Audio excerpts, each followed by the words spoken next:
Continuing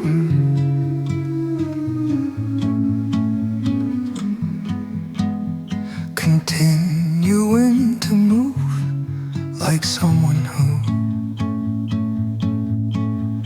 if they stop all at once, would die where they stand. Welcome to the vlog. Today we're going to do a reading of 7 Days in June, and I'm going to do a movie review of Companion, so I hope you stay tuned. Good morning. So, why read? I don't read Black books just during Black History Month.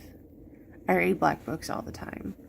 I consume content on BookTube that is from a variety of different booktubers, including Black YouTubers. I also consume content from Latinx authors or Latinx YouTubers, and from, I don't think I have any Native YouTubers. I don't think I've seen any Native YouTubers on here yet. But I probably would follow them if I knew that they were on here. That would give me recommendations. But I do read Native. I've been dipping my toes into more reading Native literature.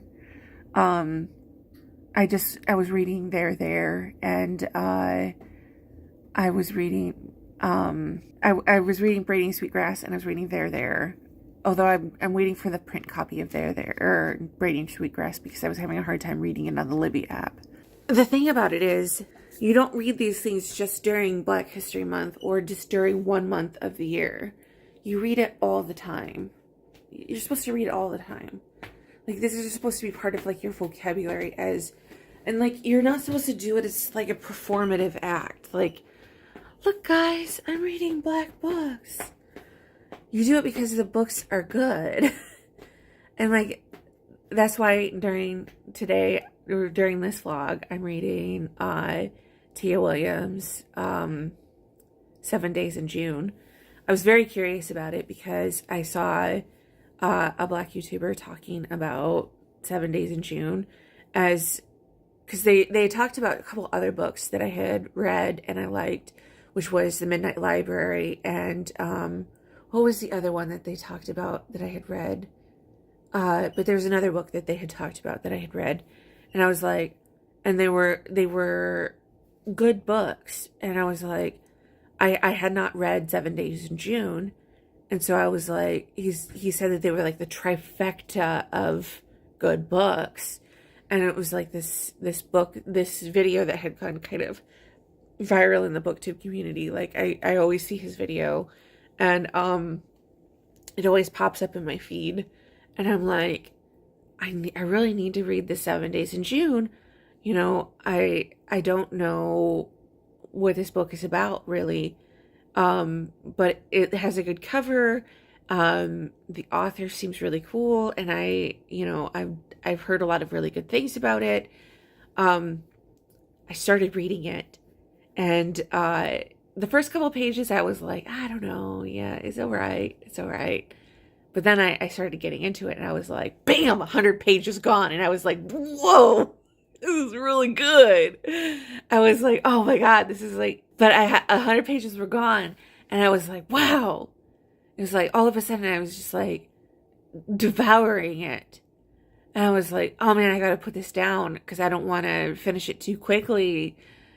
I was like, because you ever read a book, and you're like, get through it too fast, and you're like, don't have time to like digest what you're reading. I like to read about maybe 100 pages a day and give myself a chance to kind of like sit with it, think about it, and not read too much, because I get burned out sometimes I'll read 200 pages a day if like I'm doing like an all-day marathon of reading, but I generally don't try to do that. I try to read, if I'm just reading it in the evening, I'll read something like 50 to 100 pages at night. That seems to work for me to do that. So I read 100 pages, and I was like, I'm going to put this down and then I'm going to pick up another book. So I picked up There, and I read about 100 or like 50 pages of There.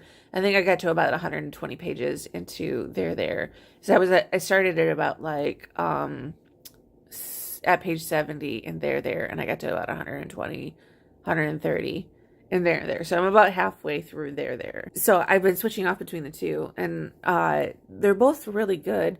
I think I really can't compare the two because they're so different in how they are. This vlog is really about 7 Days in June. But really, the book, I'm using my bookmark that I got from, but it's really interesting how they talk about, because they had a discussion that was very interesting on the panel where they talk about like Black joy, and they talk about like how nobody wants to talk about like Black excellence and Black joy. They only want to deal with Black struggle, and they want to focus on Black struggle while ignoring Black joy. And that was something that they talked about in Jackal too, that, you know, Black people have joy as well, and that, you know, that it's not all just about struggle, it's about having that Black people have joy too, and that you can't take away from somebody's joy.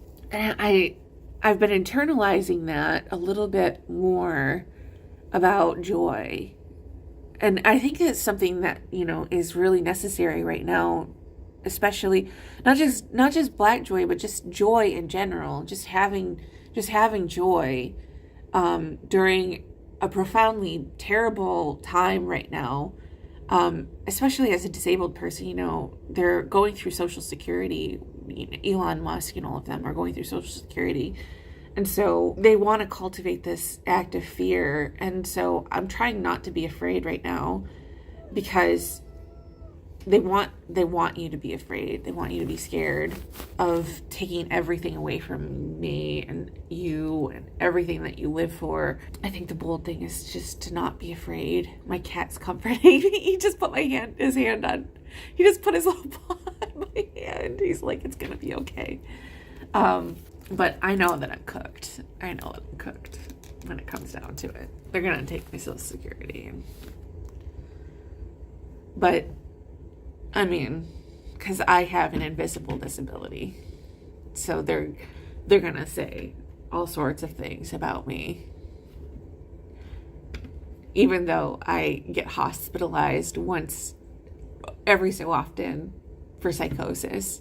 Like, they'll just say I'm not disabled enough or something, or that I can work, or some nonsense about, you know, how, oh, you're writing, you seem to be like having a pleasure cruise over here, and that, you know, all sorts of things. And they don't understand about dysregulation, and about how, even though I'm doing everything right, about how my life is sustained by a mountain, you know, a parade of doctors and medication and stress-free living.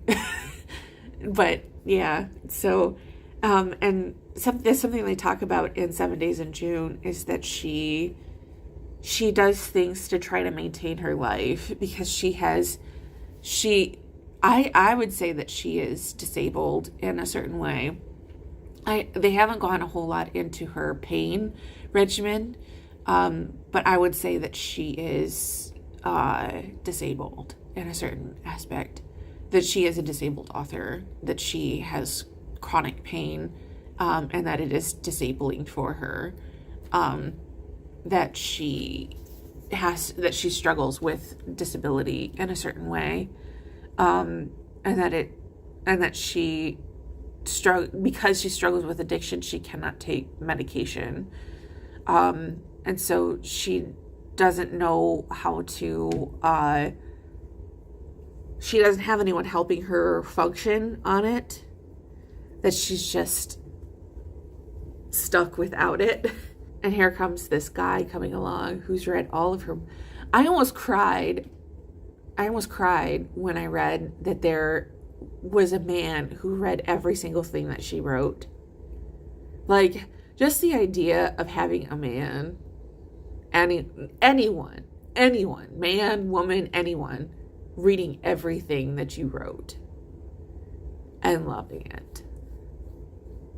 Just, that's like being seen. That's like, as a writer, that's like being seen.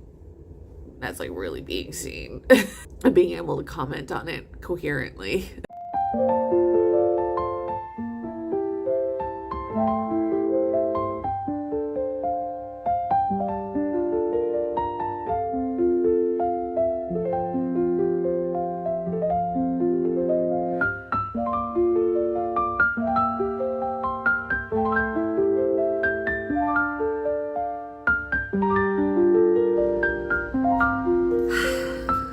Okay, so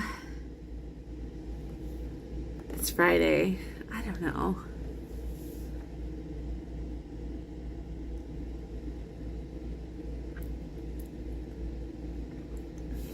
I should probably cook something. I want to do some reading. I've been kind of like a little out of it the last couple days. Let's do some cooking and do some reading.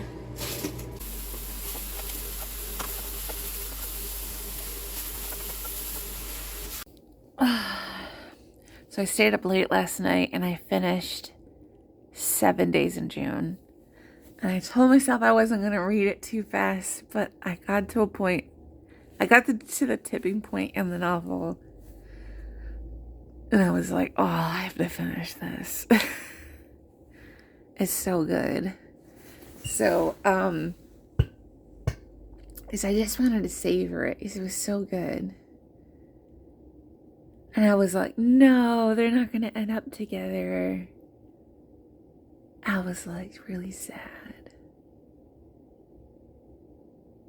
Because like there was a setup where he had to go to brunch with them. And I was like, oh, he's not going to brunch. There's no way.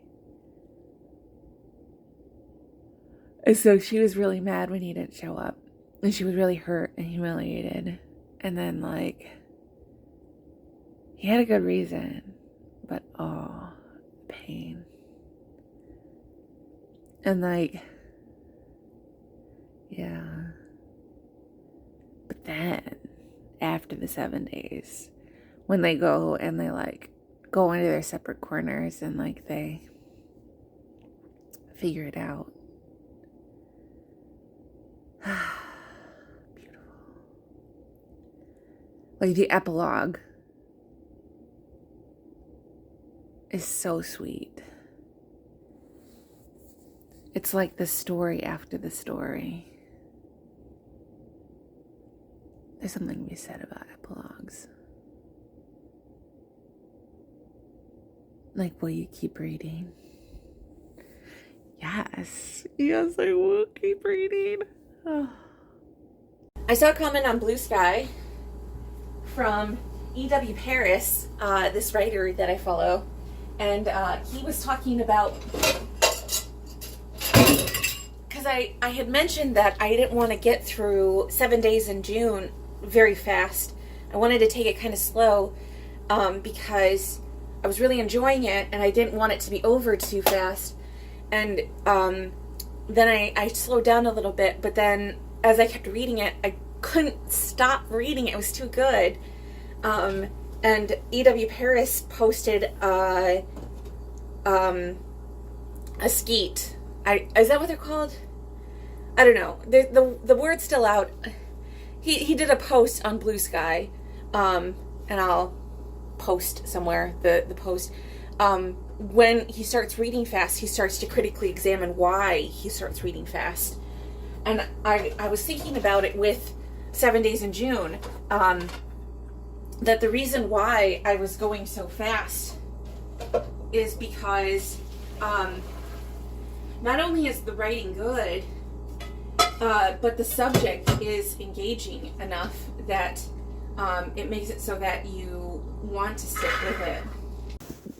I was getting emotional watching Abracadabra again from Lady Gaga. And I was thinking about a couple different things. I was thinking about this, because in Abracadabra, you have the scene of where the music cuts out and Lady Gaga is running in and everybody's like around and they're kind of like chanting the song, and she starts screaming. She goes, ah, really loud, right?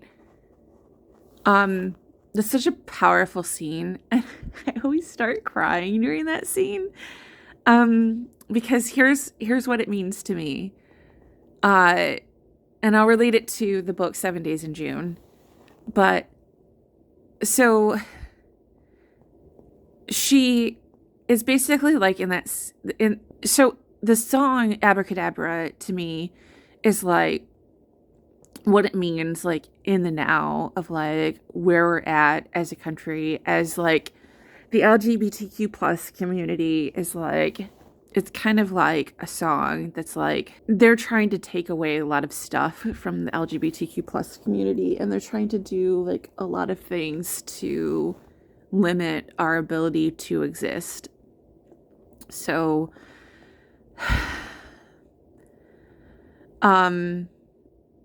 it's kind of like an anthem to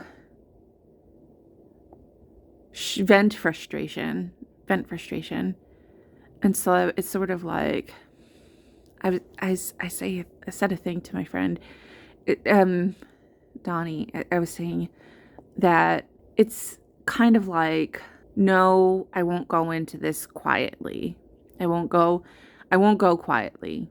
I'm venting my frustration as like, this is what Lady Gaga is like as an avatar of the LGBTQ plus community. She's allowing, screaming for us is like, no, we're not doing this quietly. No, this is not okay.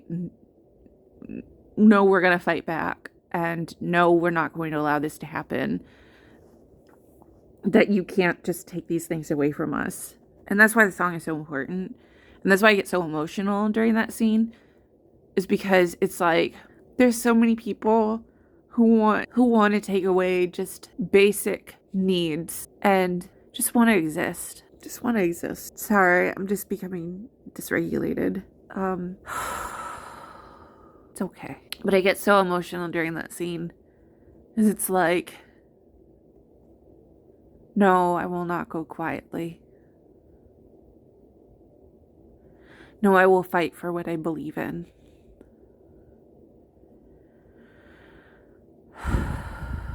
Anyway, I'm relating this to 7 Days in June because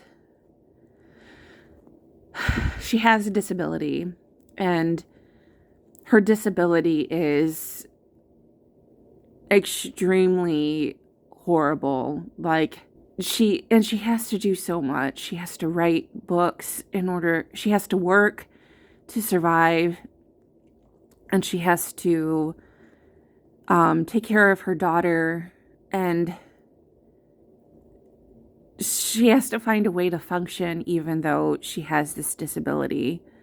And that she talks about the ins and outs of her disability, which she hides.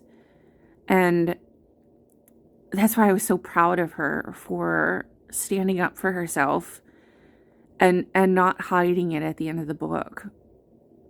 That she is unapologetic about her disability. That yes, she has to take medication for it. And it's not an abuse of medication to need those things, because they help her function to survive. It's not like taking drugs. It's that she's taking medication to, taking a weed gummy, taking a shot of medication helps her function as a human being. And those work for her.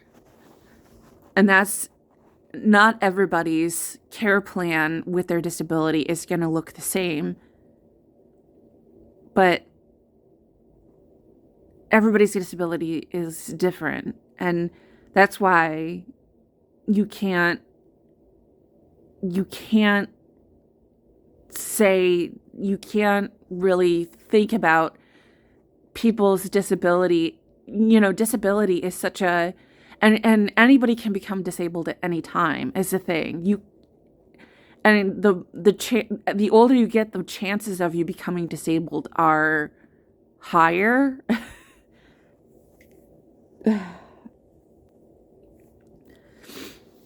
So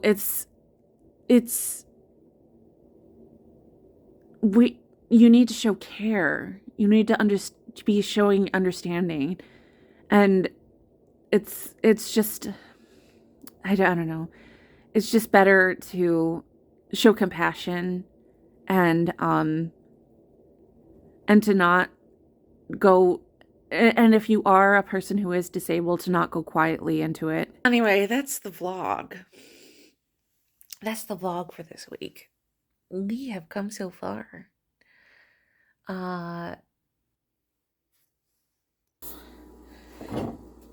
If you like my channel, if you like my other channel, Lucha Baby, or if you like drinking water and like hearing vloggy content, subscribe to my water channel, Lucha Baby. Special thanks to my Patreon subscribers listed here. Light and airy, and don't talk about the fascist regimes, the men who give Nazi salutes. Though I whispered to my sister about it, and it was exactly as we said. It was, I've hidden myself away from social media.